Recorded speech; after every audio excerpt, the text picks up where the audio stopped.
These lessons are recorded using 4K UHD video assets with aspect ratio 21:9 and 3840 by 1600 resolution, to mimic studio-wide films, and utilize ultra-wide monitors for editing, which is most efficient, or use 2 monitors minimum. You can use your own media with any resolution when following these lessons. We'll do our best to zoom when needed, best if viewed on a 4K monitor while learning these techniques. Smart bins. Now that we imported media into our media pool and organized our bin structure, along with subclipping the long footage and scenes, then mark them with the proper keywords. What do we do next, or why did we do all this? From Lesson 1 to Lesson 5 you learned these essentials technique to work on a large production edit.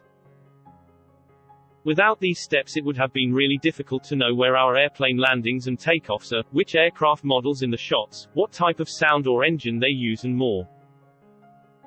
So let's see what smart bins are really for. Davinci Resolve allows you to create a special kind of bin called a smart bin. Smart bins use metadata to create bins that automatically add footage from the keywords or parameters you enter. They are alive and update dynamically. If you don't see it in the lower part of your bin view, you can come up to View and choose Show Smart Bins.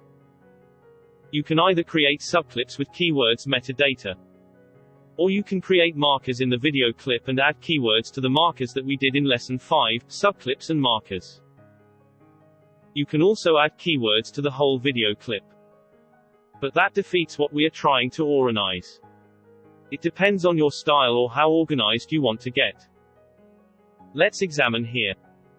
Remember, when subclips are created, they end up sharing the same file name of its clip, appending the word subclip to the name.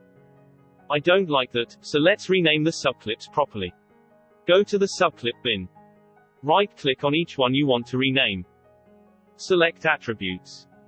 Click on Name tab and rename it. I like to leave the subclip part in there for the smart bin's default keywords lookup.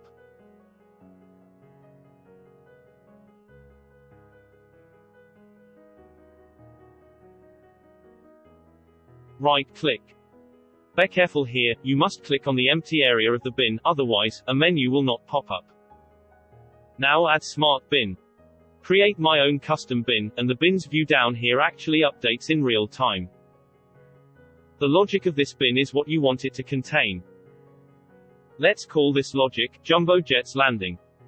I want only the shots where we have big planes landing. Start from left to right to choose the metadata in order to populate this bin. Right now it's showing me everything in the project. And I'm going to come down to metadata shot and scene. Notice how the second field changed, because this will change depending on which sets of metadata we choose.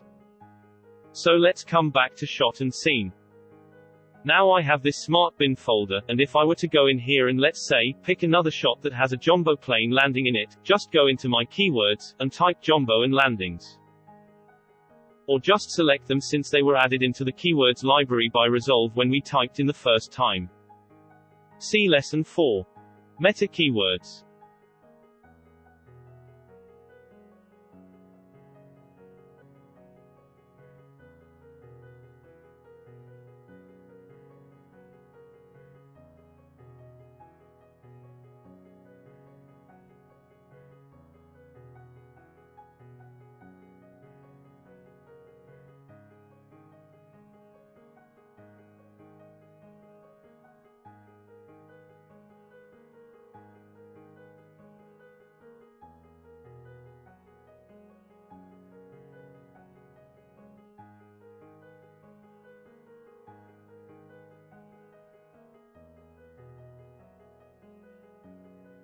Immediately, this new shot is added into this bin. Wow! So this bin will be alive and update automatically when I update my metadata.